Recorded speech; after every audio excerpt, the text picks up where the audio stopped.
Tumefikia tamati mazoezi letu la leo ambalo limefanyika maeneo ya kwa Mustafa. Nipo na kiongozi wangu, hawa ndio walezi wetu, lakini nitaenda kumpa maiki hii auambie mwenyewe, aiambie hadhira yeye ni nani, anaitwa nani, na nini nafasi yake katika chama.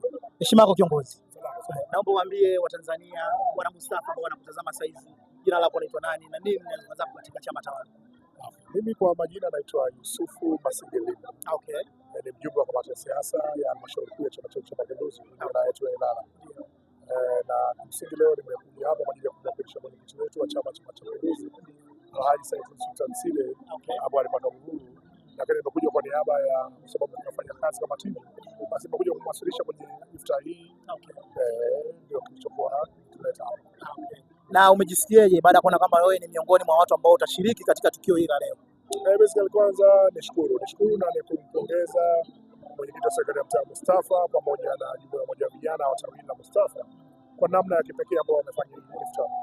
Kimsingi si watu wote wanaweza kufanya hili jambo. Inategemeana na wewe namna utavyowiwa, kwa sababu haiko kikanuni wala kwenye katiba zetu za Chama cha Mapinduzi, lakini vile ambavyo utashi wa mhusika anavyoweza ukamtuma ndio anaweza kufanya jambo kama hili.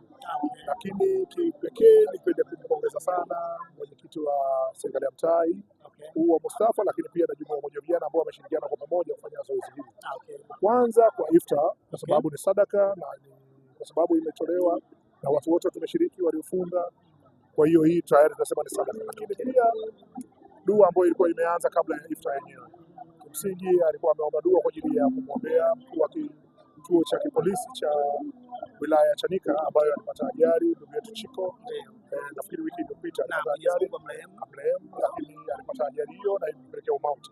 Sasa baada ya changamoto hiyo, yeye kwa umuhimu wake na kwa kuona umuhimu wa bwana Chiko ambao alikuwa namna anaboresha amani kwenye kata yake ya Pugu, lakini kwa hususan eneo lizima ambalo alikuwa liko lake kiutawala kwa maana ya wilaya ya polisi ya Chanika, basi tumeona ni vema kushiriki kumwombea dua kule anapoenda, at least apate afueni ya kupata adhabu ya kaburi. Kama kuna jambo lolote basi Mwenyezi Mungu afanyiwe pesi.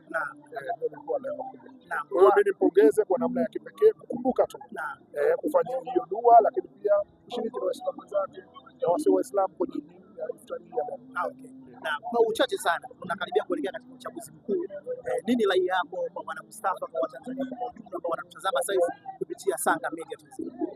Mimi rai yangu kwa bwana Mustafa, lakini watu wote wa Tanzania wote kwa ujumla, kwanza nipongeze kwa namna ya kipekee wananchi wamejitokeza kujiandikisha kwenye daftari la kudumu la kupiga kura la mwaka huu, kwa maana ya kwamba tumeona namna ambavyo watu walishawishika na walijitokeza kwa wingi kiasi cha kwamba vituo vyote kwa mkoa wa Dar es Salaam almost sehemu zote zilikuwa zina uhaba wa mashine za kujiandikishia. Kwa hiyo hii inaonekana ni kwamba ni kwa namna gani kwanza wananchi wametambua umuhimu wao kujiandikisha kwa ajili ya kuchagua kiongozi wanamhitaji, lakini vile wametumia haki yao ya kikatiba kuweza kwenda kujiandikisha kwa ajili ya kupiga kura kwa uchaguzi unaofuata. Rai yangu kubwa ni kuwasihi wananchi wote hususan kata ya Pugu, lakini wilaya nzima ya Ilala pamoja na nchi zetu kwa ujumla huenda kufanya uchaguzi wa amani. Tunafahamu namna ambavyo uchaguzi nyingi baadhi ya nchi zetu za jirani zimewahi kuona zinapelekea machafuko na kupoteza amani kwenye nchi zao. Ni haki ya kila mwanachama, kila mwananchi kuweza kuchagua kiongozi anamtaka. Basi tutumie haki hiyo kwenda kushiriki, kwenda kupiga kura kwa amani na utulivu, ili tuweze kupata kiongozi bora ambao ataweza kutuvusha kwa ajili ya gurudumu linaloendelea la maendeleo kwenye nchi yetu ya Tanzania. Sisi kama Sanga Media TV tushukuru sana tena sana kupata fursa hii ya kuweza kuzungumza na wewe machache sana, lakini pia tukuombe sisi kama vijana wako, je, kama walezi wetu, tutakutafuta wasaa tuweze kuja ofisini kwako tuzungumze mengine kwa kina zaidi.